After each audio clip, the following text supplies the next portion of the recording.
Hey, how's it going, everyone? Justin again. As always, thanks for watching my channel. Welcome back. Cheers to those of you that have your beers. I hope you're enjoying your work week so far. Finally, Monday's over with. Rolling right on into Tuesday. Hopefully you guys got a good start to the week. That being said, Friday coming up, right? Father's Day too. Payday for some things to think about. Today is Money Monday. Okay, I had a special request from Anthony Robles. Bring back Money Monday. So we're bringing it back. Today's discussion topic: why everyone is so afraid of inflation and what should you be planning on doing. I am no financial expert. I do not pretend to be. I just have advice in this area that I like to talk about from time to time. Some people get some enjoyment out of it. Some people do not. If you do not, feel free to click off. Not a big deal, okay? If you do want to stick around, I think you're going to enjoy the discussion topic either way. Let's go ahead and dive right on in.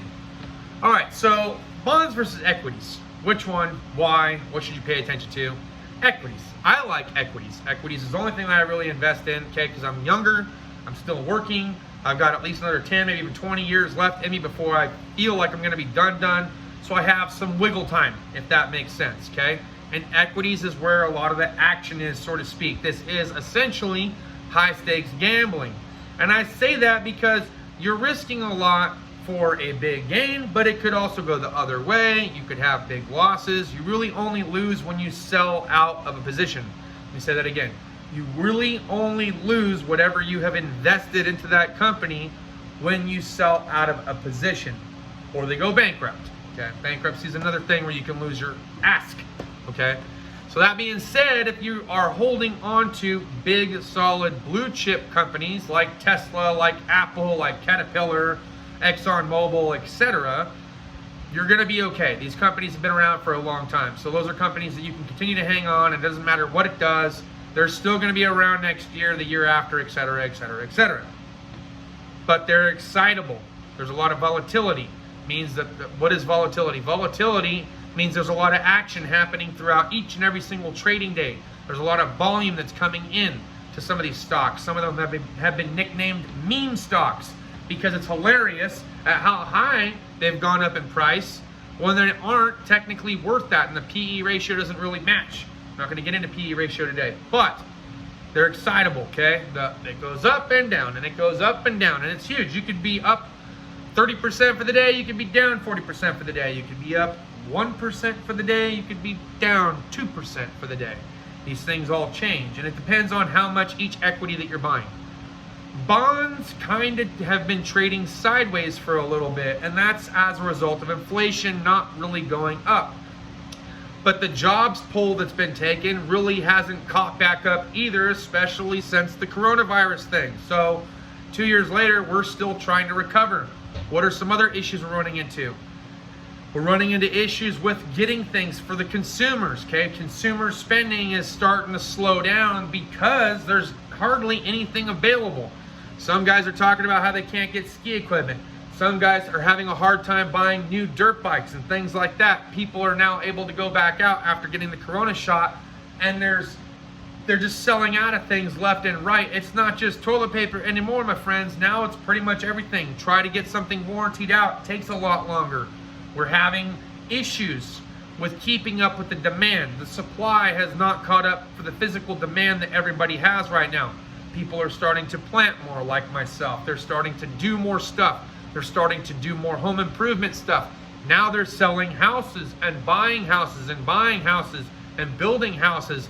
And the lumber has gone up because why? Because the housing market's going up. More houses are being built, more lumber demands, hardly any lumber, right? So they're having to pull it in, jack up prices at the Home Depot so they can sell it to contractors, so the contractors can build these houses, so they can turn around to the real estate investor and sell them to them. So demand is extremely high, supply is extremely low, so inflation's really not going to go anywhere right now, which means bonds are not really going to go anywhere except downward trending for a little bit or staying kind of stagnant, not really going to have a huge swing in either direction. But what does that mean for equities like independent stocks? That means they're going to continue to go up. Equities only really come down when it seems like bond yields are going to go up because inflation is going to go up. Then people want to try to sell out of their positions in fear of capital gains, this, that, and the other. So it's not as exciting in the equities. But here's something to think about. Millennials don't care. We like the action. We want to be where the action is. There's no action in the bonds. Cryptocurrency, yes, it's high, it's crazy, everyone's all for it. I don't like cryptocurrency. I don't invest in cryptocurrency. I would rather invest in companies that I can physically go to, see, and that can give me some kind of return on my investment quarter in and quarter out. And when I'm holding on to this particular equity stock long term, there is a potential I could get a dividend if it's a dividend paying stock. Some of these are not. Some of these are growth stocks, which means you do not receive a dividend, you're in it for the long term, and you project that the company will be worth more a year from now, 5 years from now, 10 years from now, and you just buy it, hold it, and then don't do anything with it, and then 10 years later you blink your eye and it's worth 50% more than it was when you bought it.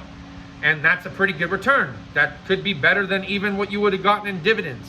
So keep that for consideration. You have to balance your portfolio every once in a while. I don't recommend putting everything into dividend stocks. I don't recommend putting everything into growth stocks. You got to kind of have a happy balance, because some of these dividend stocks, they can cut dividends too. And if they cut dividends, then you're not getting paid. And if that was the only reason why you began investing to begin with, well, you're going to be a little bit bummed out, and then that might make you want to sell out of position, even if it's for a smaller loss. But the idea is to really come out on top in the green with the gain, not a loss, right? So depends on what it is that you're trying to do with your money. It's not always fast cash. Sometimes it's a long road, it's a slow road, and you kind of just got to ride the train and wait till you get to your destination, and there's nothing you can do except for sit there and listen to your music. That's the way it goes. But that's investment strategy. Compounding interest to get your dividends to reinvest back into your account every single quarter in, quarter out. Eventually, it's going to pay off. Those fractions are going to catch up. You're going to receive more and more and more every 3 quarters, and you're going to win. So even if you're down a couple $100 for that month, if you have a couple $100 that's supposed to come back to you, then it paid itself off already, and all you had to do was just sit and hold. So there's nothing wrong with that. A lot of people are very afraid of investing because of the whole high stakes gambling thing, because they don't know what they're doing, because they don't understand it. You have to pay attention to every single thing that's going on around you in the economy. What's going on with the Fed, what's going on with inflation, what's going on, what's the new boom, is it tech stocks, is it industrials? Look, we're getting ready to go into the end of June, which the sell-off is probably going to be anywhere between Wednesday and Friday, maybe even Monday, but then people are going to start ramping up and buying more and more and more on Monday, right? So industrials are going to find their way coming back up, because if the Feds decide that they're not going to be doing anything, then everything else comes up equity-wise, and this could be a pretty good swing trade for some of you. Some of you that want to make some money, I would say look at Caterpillar, look at Dow Chemical, look at John Deere. There's a handful of companies out there right now in the industrials. Maybe even look at some of the fuel lineups. They're all going to come back too. When they come back, they're going to come back strong. You're going to have yourself a pretty nice position. So as they're starting to go down this week, going into next week, you're going to expect to see some pretty good lows. I've seen some pretty good lows in Caterpillar. I've actually contemplated picking up some shares of that, but I am going to hold off until payday, because I can't really make a solid move right now. I'd like to make a solid move with Caterpillar and own a nice portion of it and see what happens. That's my plan going into the end of the week. So this is Money Monday. Bonds suck, they're boring, and their return rate, yield, if you will, is just not as good as equity stocks. If you play your cards right and you play your positions smartly, you can make some pretty dang good money in the stock market. Just be smart with it. Don't sell when you're red. Hold on to only blue chip stocks. These are my thoughts and opinions. Again, just my thoughts and opinions, not a financial expert. We'll see you guys next time. That's it for Money Monday. Anthony, I hope you enjoyed this session. Cheers to everybody else that watched. Thank you. Smash a thumbs up. We'll see you next time. Deuces.